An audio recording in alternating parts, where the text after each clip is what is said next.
We live in an age of continuous interruption. Notifications arrive like bells. The mind learns to skim reality as if it were a shoreline, never stepping fully into the water. In that skimmed life, our inner contradictions, our desires and our doubts, our hunger and our fear, feel like enemies. They clash, they pull, and we imagine that one must be defeated for the other to survive. But what if that inner warfare is a workshop? What if the friction itself is the instrument of transformation? This is the claim at the center of Hermetic Law 4.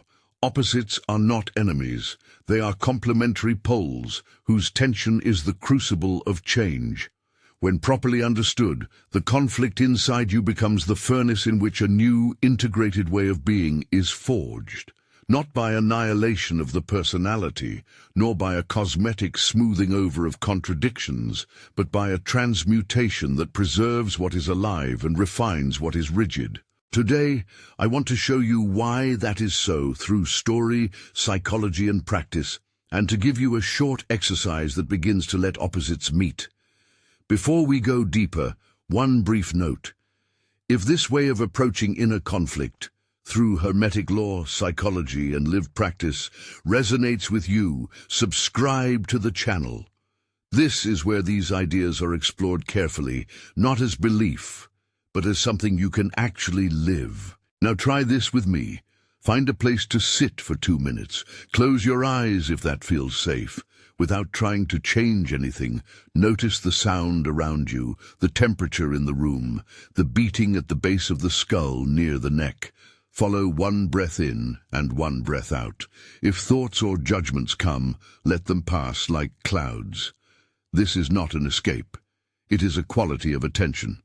If you can, stay in that gentle watchfulness for the 2 minutes. When you return, notice whether the inner noise has shifted even a little. The stories that follow are not proofs but maps, different languages describing the same contour of change. Once, a traveler knocked on the door of a sage. The traveler announced himself loudly, "I am the man of action. The world is mine to conquer." The sage answered not with argument, but with an unadorned question. Who speaks when you are not trying to prove yourself? The traveler, in silence, heard some small voice he had long ignored. It neither demanded nor cheered. It invited. That is the first lesson. A quieter voice exists alongside the loud ones. It is different in tone. We find a harsher image in the Sufi tale of Bayezid Bastami, as it is told in many circles. A pupil arrives with pages of learned instruction, convinced that learning itself will be his liberation.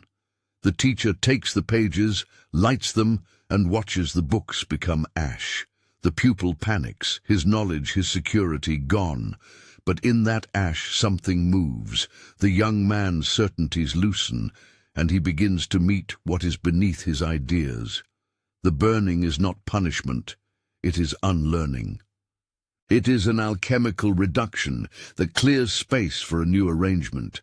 The Sufi term for this process is fana, pronounced fa-na, often translated as annihilation. Yet what it really points to is relinquishment of the false self's monopoly, not the literal destruction of living capacities. Another story comes from the shepherd and the prophet figure who speak different languages of devotion. The shepherd prays by the first light of morning simply by tending his flock. The prophet teaches words, rituals, forms. Each hears the other as incomplete. Yet when the prophet watches the shepherd's attention, steady, patient, intimate, he recognizes a method of presence that matches the loftiest ritual. 2 ways, 1 movement, attention bent toward what matters. The friction between form and abandonment, between structure and surrender, when examined, is not contradiction, but dialectic. And then there is the well-known allegory of the conference of the birds. Seekers circling toward a distant king, only to discover he is a mirror. That mirror asks them to see themselves. Each bird had spent the journey seeking external proof, and each found that the true test was the confrontation with its own reflection. In that recognition, the birds no longer needed to fight one another. They needed to reconcile their image with the longing that had pushed them outward. The tension between projection and reflection dissolved into a new sight. These images are not decorative. They align closely with what a modern depth psychologist, Carl Jung, called individuation. Individuation is the process by which a person becomes more whole, by allowing aspects of the psyche that have been banished or repressed, the shadow, to be recognized, named and integrated. The shadow carries everything we have learned to deny: desires, fears, shame, parts of talent and rage. When we refuse the shadow, we externalize it and call it enemy. When we meet it with disciplined attention, it becomes an ally, supplying energy, creativity, and the materials for wholeness. If this framing is helping you understand your own inner conflicts with more precision rather than more confusion, take a moment to click the like button. That feedback tells me this line of work is worth continuing. Hermetic Law 4 gives us a language for that meeting. The law says polarity exists. If you grasp one pole absolutely, you will be limited. The space between poles is not a battlefield, but an incubator. In Hermetic expression, this is often summarized with the axiom, as above, so below. And here we can add, as within, so without. The inner polarity of light and dark, of desire and restraint, mirrors social, political, and cosmological tensions. The Hermetic alchemist speaks of solve et coagula, dissolve and cohere. You must break what is fixed so that something new can form that contains the best of both poles. Alchemical vocabulary gives us a useful map without begging literal chemical transformation. The first stage, nigredo, the blackening, is the breakdown. In psychological terms, this is the period when contradictions intensify: anxiety, meaninglessness, confusion. Nigredo is not pleasant, but it is necessary. It strips away illusions and brings the shadow into the open. The next stage, albedo, the whitening, is a purification, insight, heartfelt contrition, the emergence of clearer perception. Finally, rubedo, the reddening, is integration, the union that coheres opposites into a living, practical wholeness. Throughout this sequence, the lapis philosophorum, the philosophical stone of alchemists, should be understood as a metaphor for a new, embodied center of being, a way of living where tension is creatively held rather than tyrannically resolved. But how does this play out in practice? How do you let opposites meet without getting lost in chaos or crushed by an inner dictator? The answer lies in three interlocking capacities: silence as qualitative attention, witnessing, muraqabah, pronounced muraqabah, and active imagination. Silence here is not merely absence of sound. Too often we equate silence with boredom or blankness. True silence is a quality of attention that opens the field in which inner images can reveal themselves. It is like turning off the radio to hear a distant bell. This is what Sufi practice calls dhikr or dhikr, pronounced zikr or dhikr, usually translated as remembrance.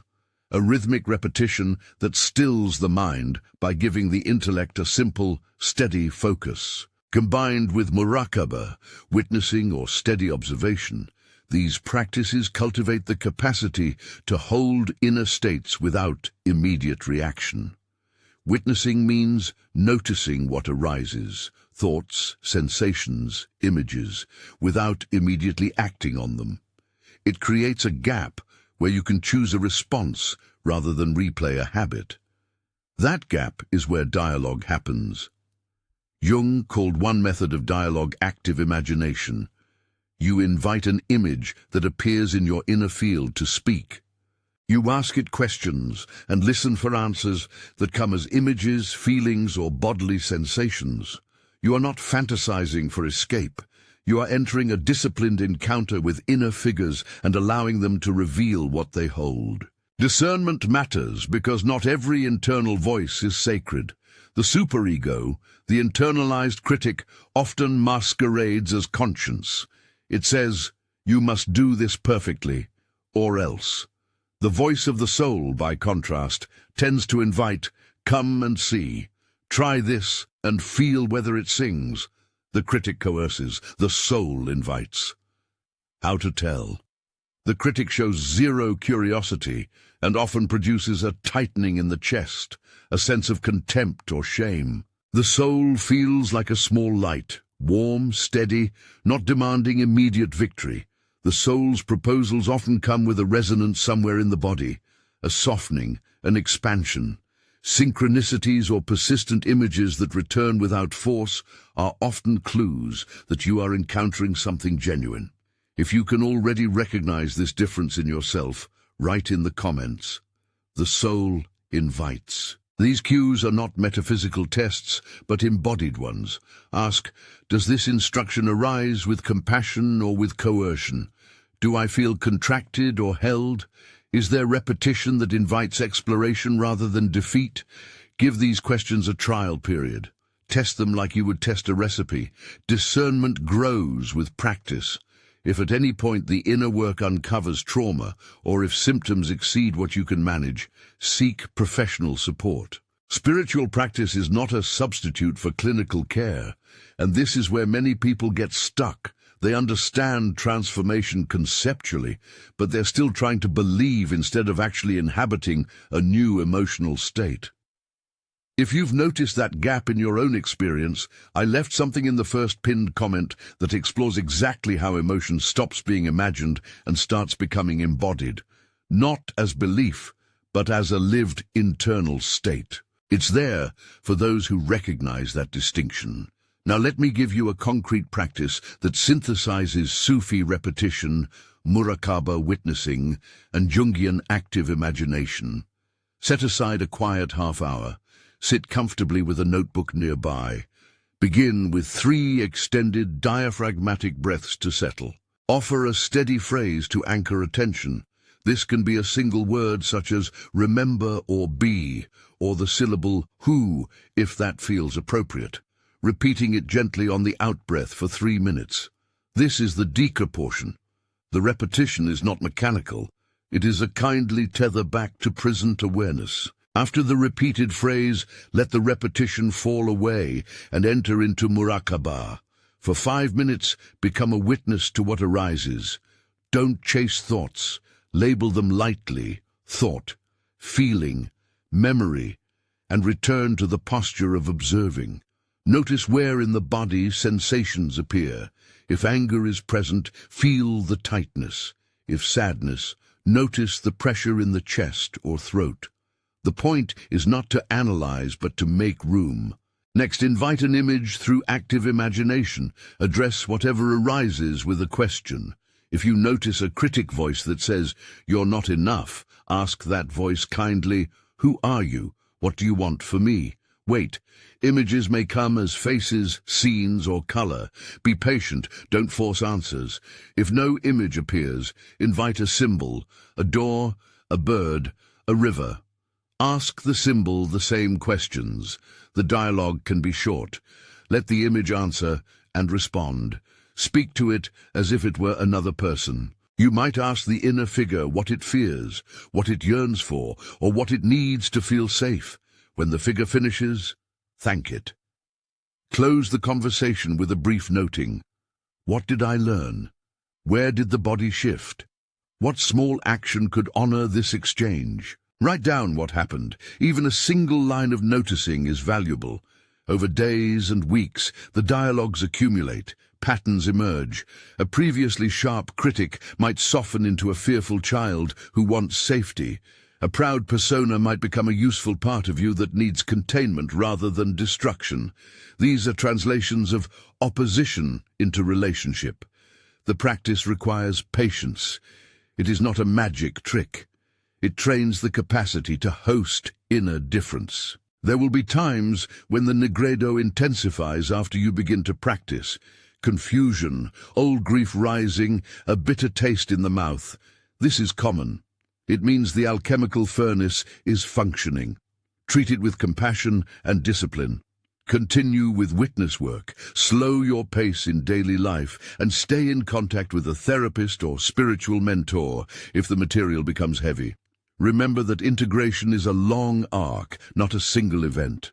When the process moves toward albedo and rubido, you will notice changes in how you move in ordinary life. Decisions that once felt like a choice between polar extremes now allow for a third way. You set boundaries without aggression. You open without abandoning yourself. Creativity that had been stuck finds new channels because internal energy is no longer trapped in constant conflict. You begin to chop wood, carry water with a different center. The daily tasks carry a clarity born of inner alignment. This is the ultimate test, transformation that can be lived in ordinary life. Consider a practical example. A person torn between the need to be seen and the fear of exposure oscillates between grand performance and withdrawal. In integration, the energy that once fueled performance becomes available for authentic presentation.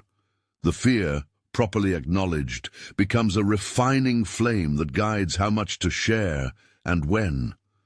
The polarity of show and hide, formerly experienced as a deathmatch, becomes a dialogue that informs wise action. Be mindful of one more subtle trap: spiritual romanticism.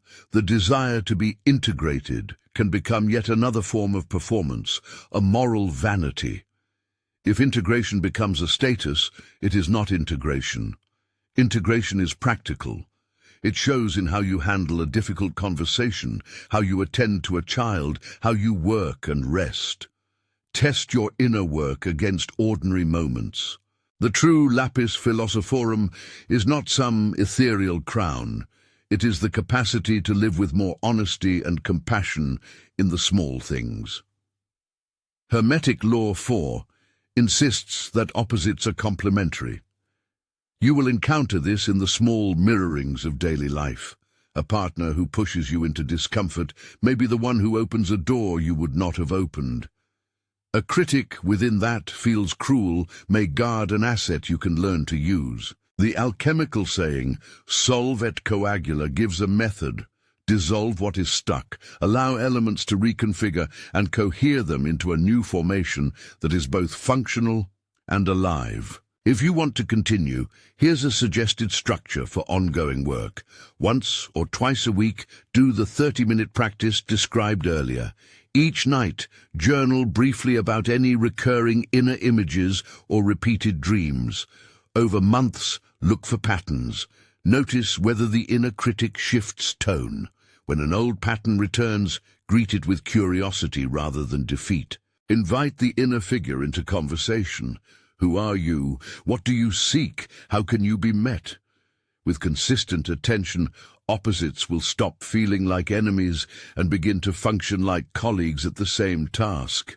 The production of a life that holds complexity without breaking. Let me name a few terms we have used and give a plain English gloss so you can carry them without confusion. Fana, fa-na. A Sufi term often rendered as annihilation.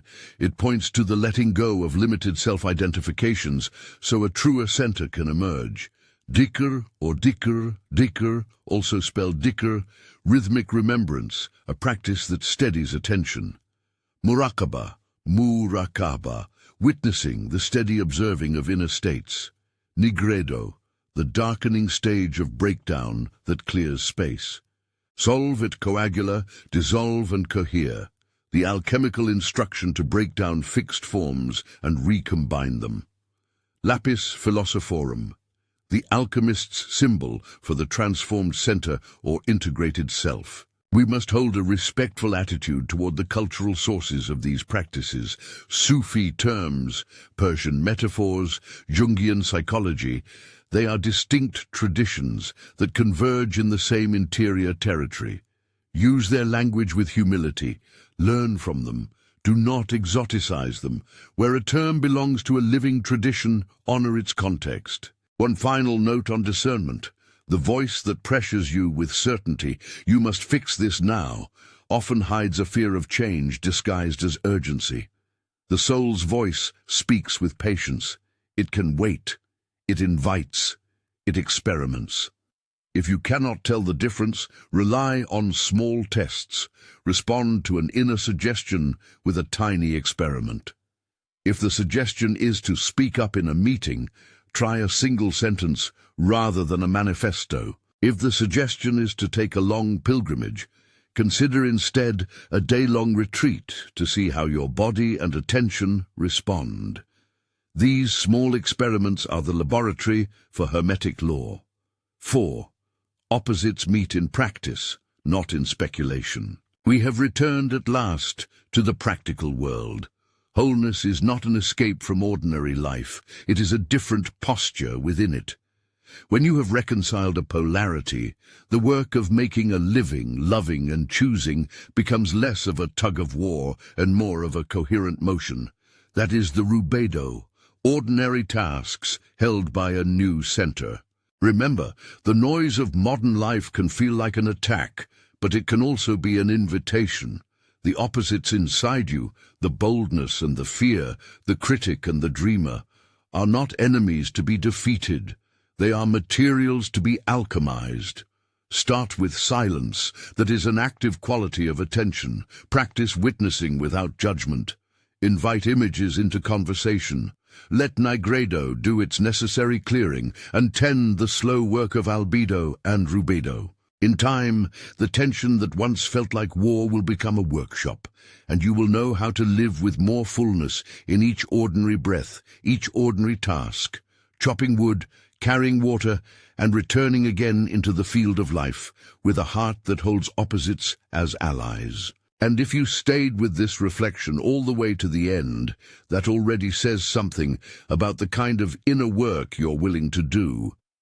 So write in the comments, opposites are not enemies.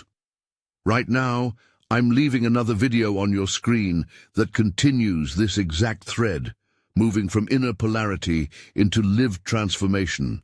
Thank you for watching, and I'll see you in the next video.